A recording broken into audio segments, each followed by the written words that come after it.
मैं कम है सर?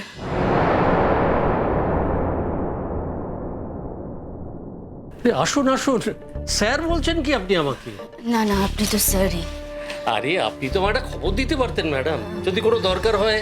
আসলে খবর দিলে হতো না, যেহেতু আমার সঙ্গে আমার রিলেটিভসরাও এসেছেন। আলাপ করে দিই, উজ্জ্বল সেনগুপ্ত ও অঙ্কুশ ভাটিয়া, মানে আমার হাজব্যান্ডের ভগ্নিপতি, আচ্ছা। তার ওয়াইফ, আর ও ঋতুরাজ চ্যাটার্জি, অনুজ চ্যাটার্জির ছেলে। ঠিক আছে, বসুন বসুন, আসুন।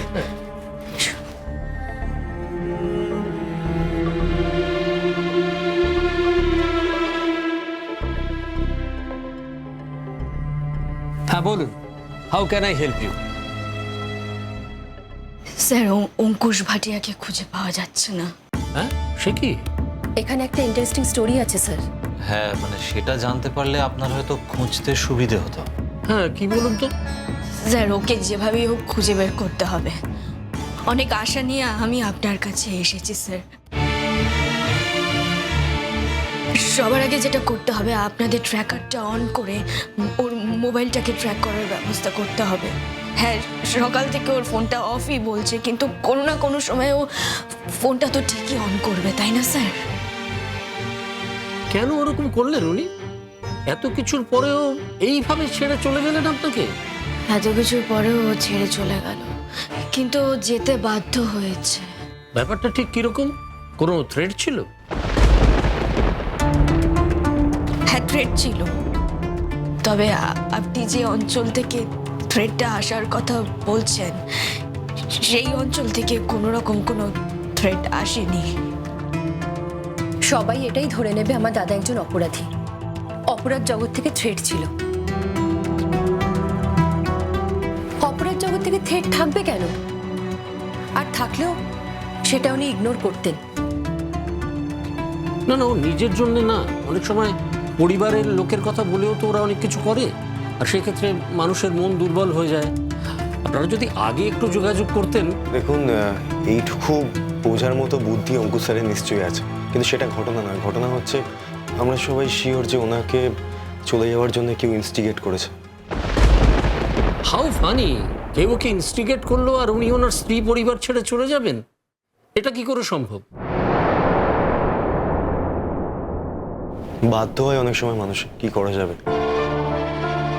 কে ইনস্টিগেটটা করছে, তার সঙ্গে কার কি সম্পর্ক, এগুলো ম্যাটার করে অনেক সময়। আমার মনে হয় স্যার ওনার ক্ষেত্রে ওরকমই কোনো ঘটনা ঘটেছে। কে ইনস্টিগেট করেছিল? আমার পালিত মেয়ে।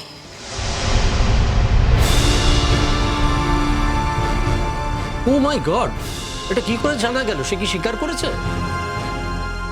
হ্যাঁ, স্বীকার করেছে। উনি যার কথা বলছেন সে আমার স্ত্রী। ও সবটা স্বীকার করেছে। সেখান থেকে তো আমরা পুরো ব্যাপারটা সম্পর্কে জানতে পারলাম, আর সেই জন্য আপনার কাছে আসা। ব্যাপারটা কি হয়েছিল একটু খুলে বলবেন? আমি আমি আপনাকে বলছি সবটা। ও সুইসাইড অ্যাটেম্প করেছিল। কে? আমার পালিত মেয়ে ঋতাবরী। ও কোনোভাবেই চায়নি যে আমার জীবনে অন্য কেউ আসুক। হয়তো অনেক বেশি দখলদারি ছিল আমার জীবনের প্রতি, ওর যে কারণেই হোক। ও অঙ্কুশকে অ্যাকসেপ্ট করে নিতে পারেনি, সেই জন্য প্রত্যেক মুহূর্তে ওকে অপমান করতো। অপমান করার একটা সুযোগ ও ছাড়তো না, আর সেখান থেকে এরকম একটা ঘটনা ঘটেছে। শুধু আমার দাদাকে অপমান করতো না, আমার বৌদিকে সব থেকে বেশি অপমান করতো। আর তার জন্য আমার দাদা বৌদির হয়ে অনেক ফাইট করেছে। দেখুন, একটা মেয়ে সুইসাইড অ্যাটেম্প করেছে, সেটার জন্যই দাদা ওর সাথে দেখা করতে গেছিল। মানে ওর গুডনেসের কারণেই আজকে ওকে পস্তাতে হচ্ছে, মানে এই পরিস্থিতি। এবার এক সন্তান তুল্য একটা মেয়ে, সে এরকম একটা ঘটনা ঘটিয়েছে। দাদা ফুলটুল নিয়ে গ্রিট করতেই গিয়েছিলেন, সেখানে হয়তো কোনো রকম কথাবার্তা হয়, সেটা আমরা জানতে পারিনি। পরে জানলাম যে এরকম একটা কিছু ঘটেছে। আমি বলি বাকি ঘটনাটা। স্যার, আসলে আমার স্ত্রী ঋতাভরী ওনাকে ইনস্টিগেট করেছে যাতে উনি চলে যান। ওনাকে দিয়ে একরকমভাবে ও প্রমিসও করিয়েছে যে ও যদি আবার ফিরে আসে তাহলে আমার স্ত্রী হয়তো আবার কোনো সুসাইডাল অ্যাটেম্প করবে।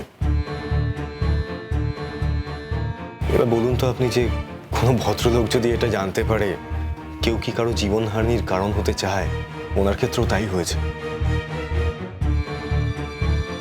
ওনাকে এমনিতেও এই সমাজ থেকে অনেক আজে বাজে কথা অনেকদিন ধরে শুনতে হচ্ছিল, কিন্তু এই কোনোটাই উনি ভ্রুক্ষেপ করেননি, কারণ উনি মামনিকে খুব ভালোবাসেন। কিন্তু যে ক্ষেত্রে মামনি সব থেকে কাছের, তার মেয়ের প্রসঙ্গ চলে আসে সেখানে, তাই এরকম পরিস্থিতিতে উনি চলে যান। আর হ্যাঁ, যাওয়ার আগে উনি কিছু কথাও লিখে গেছেন, মানে একটা চিঠি লিখে গেছেন। কি লিখে রেখে গেছে? একটা কাগজে শুধু এই দুটো লাইনই লেখা ছিল, forgive me Guddi, I am living.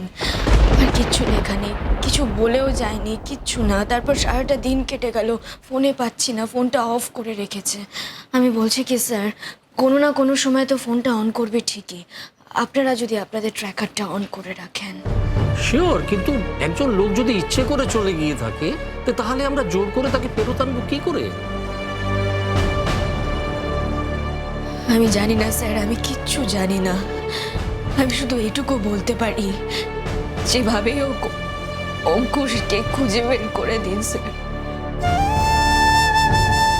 ওকে আমার সামনে দাঁড়িয়ে বলতে হবে ও কেন চলে গেল।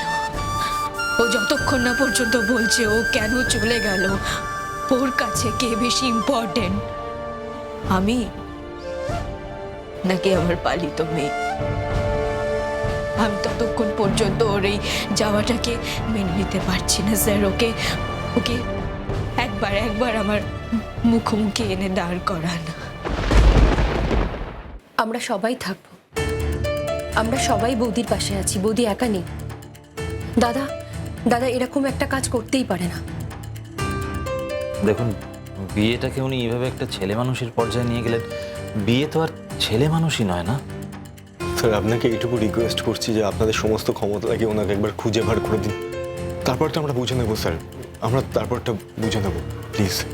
মানে কি গ্রাউন্ডে ওকে খুঁজবো? মানে খুঁজে পেলে তো ওকে ধরতে হবে, কি গ্রাউন্ডে ওকে ধরবো সেটাই আমরা ভাবছি। স্যার, আপনি কি গ্রাউন্ডে খুঁজবেন সেটাও নিশ্চয়ই আমাকে বলে দিতে হবে না। একটা মানুষ মিসিং, আমি মিসিং ডায়েরি করছি, সেই গ্রাউন্ডে আপনি খুঁজবেন। আমি তো বলছি স্যার, শুধু অঙ্কুশকে একবার আমার কাছে এনে দিন, বাকি আর কিচ্ছু করতে হবে না। এই সাহায্যটুকু আমার আপনাদের থেকে চাই। আমি জানতে চাই ও কেন এভাবে আমাকে একা করে দিয়ে চলে গেলাম। আমি জানতে চাই। আমি জানি না ওকে খোঁজার ক্ষেত্রে কোনো ত্রুটি হবে কিনা, যেহেতু চারিদিকে তো অঙ্কুশের নামে অনেক কথাই হয়ে এসেছে, অনেকে অনেক রকম কথা বলে। এও শোনা যায় একজন প্রাক্তন পুলিশ অফিসার কিভাবে ওর সঙ্গে জীবন কাটাচ্ছে, বা জীবন কাটানোর কথা ভাবলো কি করে। অনেকেই আমাদের বিয়েটাকে অ্যাকসেপ্ট করতে পারেনি এবং পারবেও না। আমি জানি না সেই সব কিছু মিলিয়ে খোঁজার ক্ষেত্রে কোনো রকম কোনো ত্রুটি হবে কিনা, তবে এটুকু রিকোয়েস্ট করছি স্যার, অঙ্কুশকে খুঁজে এনে দিন। না না, আপনি আমার উপরে ট্রাস্ট করে এসেছেন, আপনি এরকম কেন ভাবছেন? এটা তো আমার ডিউটি। অনেক মানুষেরই তো অনেক ডিউটি থাকে স্যার, সবাই কি সব সময় সেই ডিউটি পালন করতে পারে? অনেকে পালন করতে পারে না, আবার অনেকে করেও না। স্যার, মানে আপনি বুঝতে পারছেন বৌদির মনের অবস্থাটা কি? আমি জানি বৌদিকে খাওয়ানো যাবে না, কিচ্ছু করা যাবে না, কিন্তু বৌদির মনের খুব জোর, তাই এখনো ভেঙে পড়েনি। কিন্তু কিন্তু আজ আমি দেখেছি যে বৌদি নিজেকে আর সামলাতে পারছে না। আমরা লক্ষ্য করেছি, কিন্তু তা বলে এই তো নয় যে আমরা সবাই হাল ছেড়ে দেবো। আর আজ এমন একটা সময় আমার দাদা বৌদির মতো এমন একটা মানুষকে পেয়েছে, আর বৌদিও আমার দাদার মতো এমন একটা মানুষের হাত ধরেছে। আমরা চাই যে ওরা দুজনেই সুখী হোক, হ্যাপি থাকুক। কারোর রিমসের জন্য আমার দাদা বৌদির জীবনটা যেন নষ্ট না হয়, ধ্বংস না হয়ে যায়। আর কারোর যে এতটা ক্ষমতা থাকতে পারে আমরা সেটা ভাবতেও চাই না। আমার স্ত্রীর দায়িত্ব আমি নিচ্ছি, প্লিজ আপনারা একটু হেল্প করুন, একবার ওনাকে খুঁজে বার করুন, তারপরে আমরা বাকিটা বুঝে নিচ্ছি। আমি বলছি যে ও আর এরকম কিছু করবে না, প্লিজ ওনাকে একটু খুঁজে বার করুন। আপনারা প্লিজ আমাদের উপর একটু ট্রাস্ট করুন।